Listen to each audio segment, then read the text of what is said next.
गांव के बुजुर्ग आधी रात को हुक्का गुड़गुड़ाते हुए बताते थे कि यह जलाशय साधारण पानी से नहीं बल्कि वरुण देव की सीधी कृपा से भरा है। जब आधी रात का सन्नाटा गहरा होता और पूरा गांव गहरी नींद की आगोश में होता, तब सरोवर के ठीक बीचों बीच एक हल्की अलौकिक नीली लौ धीरे धीरे ऊपर उठती थी। गांव वाले इसे वरुण देव की ज्योति कहते थे। गांव के पनघट पर अक्सर स्त्रियां कानाफूसी करती। बहन, सुना है परसों फिर वो नीली लौ दिखी थी। जिसने भी उसे छूने की कोशिश की उसे सरोवर ने निगल लिया।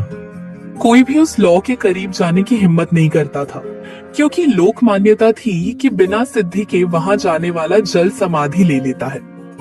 सरोवर के तट पर एक आलीशान कुटिया बनी थी, जिसकी भव्यता किसी राजमहल को टक्कर देती थी। मखमली पर्दे, चंदन की महक और चारों तरफ फैला हुआ गहरा सन्नाटा यहाँ आने वाले की बुद्धि पर पर्दा डाल देता था। वहाँ दो प्रभावशाली संत रहते थे, स्वामी कपटी महाराज और उनके प्रधान शिष्य माया मुनि। स्वामी कपटी महाराज के चेहरे पर एक बनावटी तेज था और उनकी लंबी सफेद दाढ़ी उनके भीतर छिपे लालच को ढके रखती थी। माया मुनि भी कम नहीं था, उसकी नजरें हमेशा सामने वाले की जेब और गहनों पर टिकी रहती थी। एक सुबह जब कोहरा अब भी छंटा भी नहीं था, गांव का सबसे शक्तिशाली और अहंकारी जमींदार ठाकुर जगत सिंह कुटिया के द्वार पर पहुंचा। उसके जूतों की धमक से शांत वातावरण गूंज उठा। उसने भीतर प्रवेश किया जहां स्वामी जी ध्यान का नाटक कर रहे थे। महाराज, इस तुच्छ प्राणी का दंडवत स्वीकार करें। आपकी ख्याति अब शहर के बड़े बड़े सेठों और दरबारों तक पहुंच गई है। कपटी महाराज ने अपनी एक आंख आधी खोली और माया मुनि को इशारा किया। सावधान ठाकुर, महाराज इस समय वरुण देव से सीधा संवाद कर रहे हैं। तुम्हारी आवाज उनके ध्यान में बाधा डाल रही है। क्षमा करें मुनि जी, पर मेरा मन अशांत है। मैंने अपनी आंखों से महाराज को जल की सतह पर चलते देखा है। वह दृश्य मेरी आंखों से नहीं उतरता। ऐसा लगता है जैसे पानी महाराज के लिए पत्थर बन जाता हो। वत्स जगत सिंह, शांत हो जाओ। वह दृश्य जिसे तुम देख रहे हो वह कोई कलाबाजी नहीं, जल विजय सिद्धि है। वरुण देव स्वयं स्वप्न में आकर मुझे मार्ग दिखाते हैं। महाराज, मुझे भी वह सिद्धि चाहिए। मैं चाहता हूं कि दुनिया जाने कि ठाकुर जगत सिंह पर ईश्वर का हाथ है। मुझे वह शक्ति देखनी है और उसे हर कीमत पर पाना है। महाराज, यदि आप मुझे यह मंत्र सिखा दें तो मैं अपनी जागीर का आधा हिस्सा, अपने गोदामों का अनाज और अपनी तिजोरी की चाबियां आपके चरणों में रख दूंगा। वत्स, तुम सिद्धि को व्यापार समझ रहे हो? यह मंत्र बाजार में बिकने वाली कोई वस्तु नहीं है। यह रक्त, पसीने और अटूट श्रद्धा से सिद्ध होता है। वरुण देव केवल उसे ही अपना मार्ग दिखाते हैं जो मोह माया के बंधनों को तोड़कर अपना सर्वस्व उनके चरणों में अर्पण कर दे। क्या तुम सच में तैयार हो या यह केवल एक क्षणिक लालच है? महाराज, ठाकुर जगत सिंह जो कहता है वह पत्थर की लकीर है। बस एक बार, बस आज रात मुझे उस नीली लौ के पास ले चलिए ताकि मेरी आंखों का आखिरी संशय भी मिट जाए। उसके बाद मेरा तन, मन और धन सब आपका होगा। महाराज, ठाकुर की श्रद्धा प्रबल लग रही है। क्या हमें आज रात इन्हें वरुण देव के दर्शन कराने चाहिए? ठीक है, आज रात पूर्णिमा है। शक्तियां अपने चरम पर होंगी। यदि तुम्हारी किस्मत ने साथ दिया ठाकुर, तो आज रात तुम वह देखोगे जो देवताओं के अलावा किसी ने नहीं देखा। ठाकुर के चेहरे पर एक अजीब सी चमक आ गई। उसे लग रहा था कि वह अमर होने वाला है, जबकि हकीकत में उसकी बर्बादी की पटकथा लिखी जा चुकी थी। पूर्णिमा की रात थी। आसमान में पूरा चांद अपनी पूरी आभा के साथ चमक रहा था, जिसकी दूधिया रोशनी सरोवर के स्थिर पानी पर चांदी की चादर की तरह बिछी हुई थी। किनारे इकट्ठा था। भीड़ इतनी थी कि तिल रखने की जगह न थी। क्या सच में महाराज पानी पर चलेंगे? मैंने सुना है कि पिछले साल पड़ोस के गांव में भी उन्होंने ऐसा ही किया था। अरे भाई, ये कोई साधारण पुरुष नहीं है, साक्षात वरुण देव का अंश है। बस देखते जाओ, आज जो देखोगे वो तुम्हारी 7 पुश्तें याद रखेंगी। पर काका, विज्ञान तो कहता है कि इंसान पानी में डूब जाता है। क्या वाकई? चुप कर, शहर जाकर तेरी मति मारी गई है। यहाँ तर्क नहीं, श्रद्धा चलती है। भक्ति में वो शक्ति है जो पत्थर को भी तैरा दे, और ये तो सिद्ध पुरुष हैं।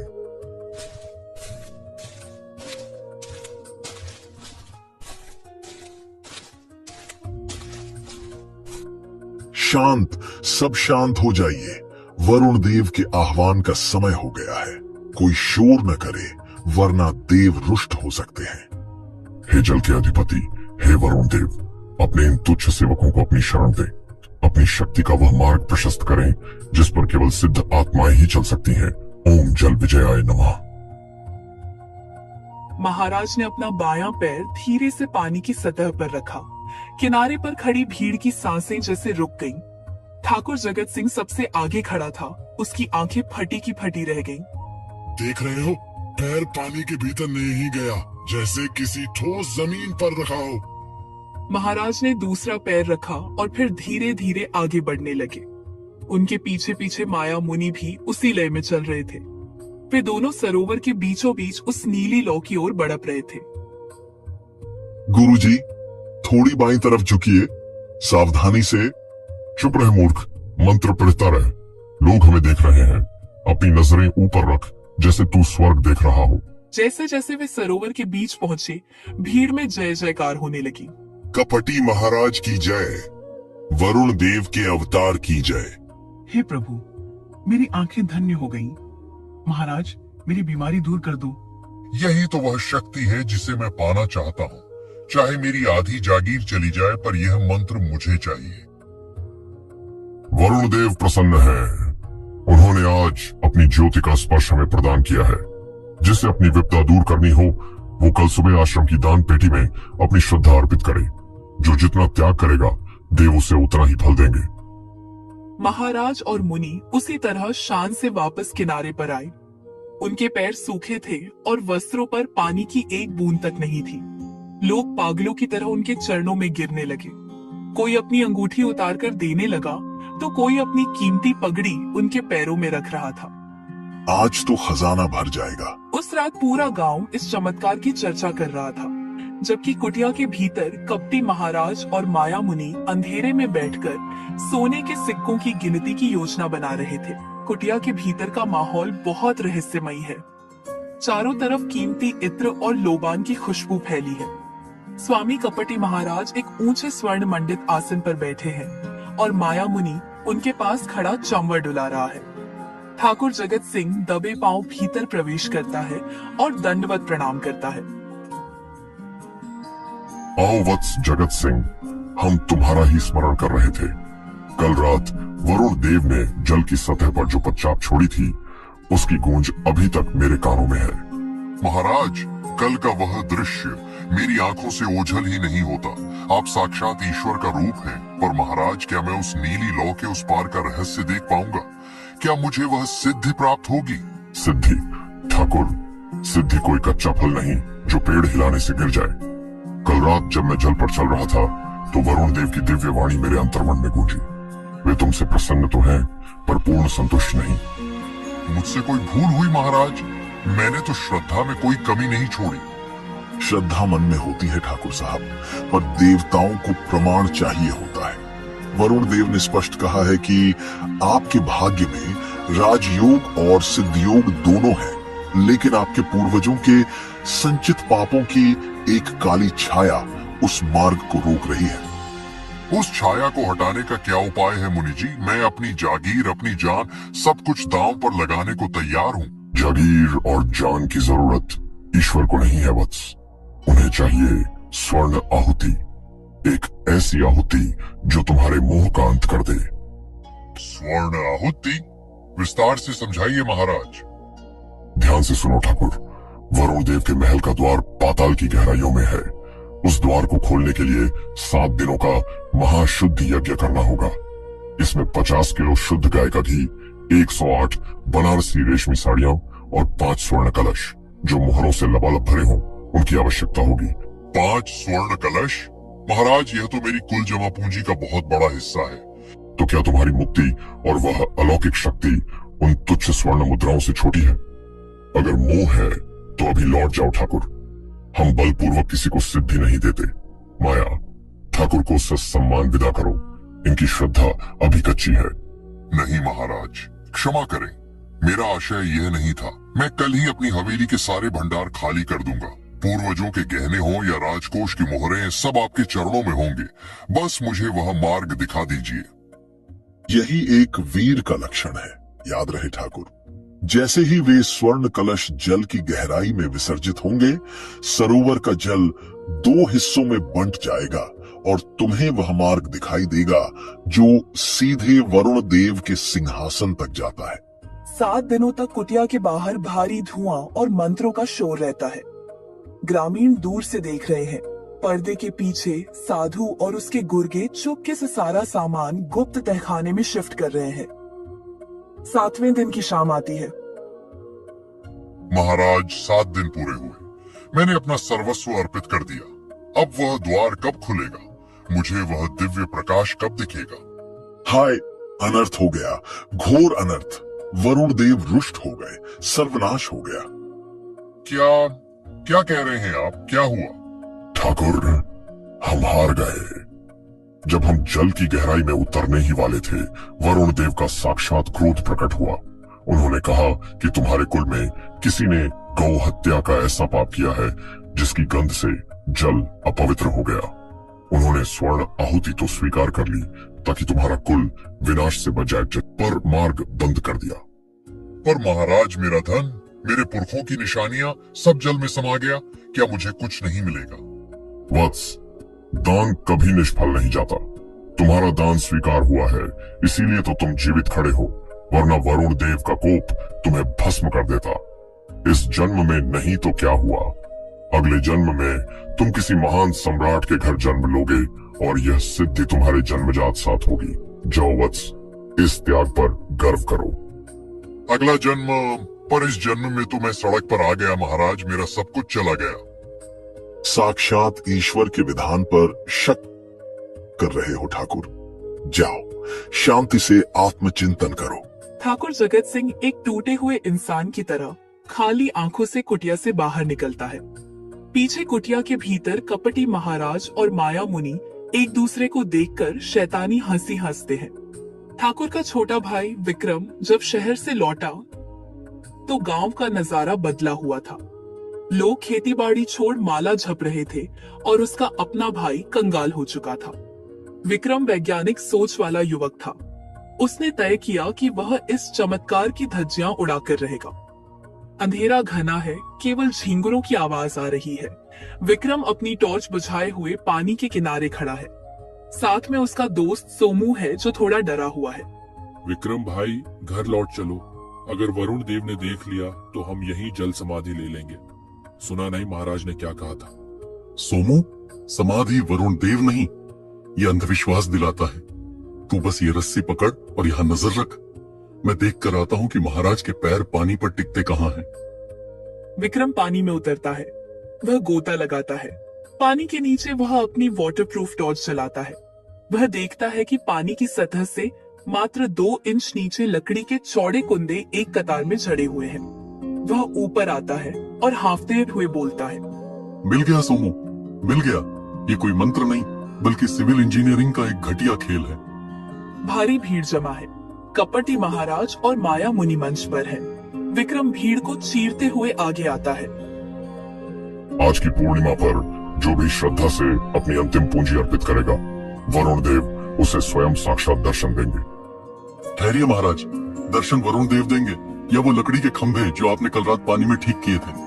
भीड़ में सन्नाटा छा जाता है। लोग विक्रम को हैरानी से देखते हैं। मूर्ख बालक, तेरी जीभ कैसे चली?